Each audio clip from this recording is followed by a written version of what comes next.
আসসালামু আলাইকুম।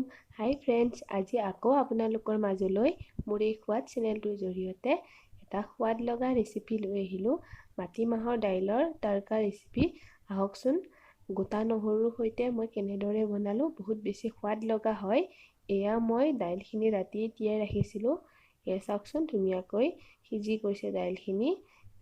এইখিনি মই ভালদৰে যিমান পাৰি বাকলিটো পেলাই ল'লোঁ। ইয়াত নহৰু দাইল কম বাবে নহৰু এটা দিছোঁ, বেছি হ'লে আপোনালোকে দুটাও দিব পাৰে। এয়া মই কেঁচা পিঁয়াজ দি দিছোঁ বইল কৰোঁতে কেঁচা পিঁয়াজ দিলে খাবলৈ বহুত সোৱাদ লগা হয়। এয়া নহৰুটো ধুনীয়াকৈ সিজি গৈছে। ইয়াত মই পিঁয়াজ সৰু সৰুকৈ কাটি লৈছোঁ, আদা নহৰু পেষ্ট আৰু জলকীয়া এইখিনি, আৰু মান ধনিয়া পাত নহ'লে এই দাইলখন একেবাৰে আধৰুৱা হয়। মান ধনিয়া পাতটো মই ভালদৰে ধুই লৈ ল'লোঁ। দাইল কম বাবে কমকৈ লৈছোঁ। ইয়াত পিঁয়াজখিনি ভাজি পৰিমাণ মতে নিমখ আৰু হালধি, অকণমান ৰেড চিলি, অকণমান জিৰা জালুকৰ গুড়ি, ধনিয়া গুড়ি, পৰিমাণ মতে মিট মছলা আৰু দালচেনি দিছোঁ গোন্ধৰ বাবে। এইখিনি ভালদৰে ভাজি ল'ম।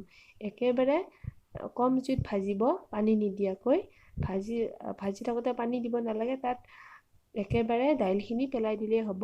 এয়া দাইলখিনি দি মিডিয়াম জুইত উতল আহিব দিছোঁ আৰু মান ধনিয়া পাত আৰু ধনিয়া পাত দি দিছোঁ।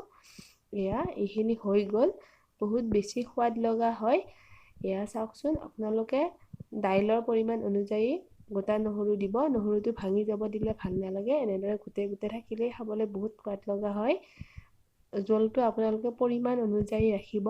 আৰু মোৰ ৰেচিপিবোৰ কেনেকুৱা পায় কমেণ্ট বক্সত জনাব। আৰু নতুন নতুন ৰেচিপি পাই থাকিবলৈ মোৰ চেনেলটো ছাবস্ক্ৰাইব কৰি বেল আইকন দবাই অল কৰি থ'ব, তেতিয়া নতুন নতুন ভিডিঅ'বোৰ পাই থাকিব।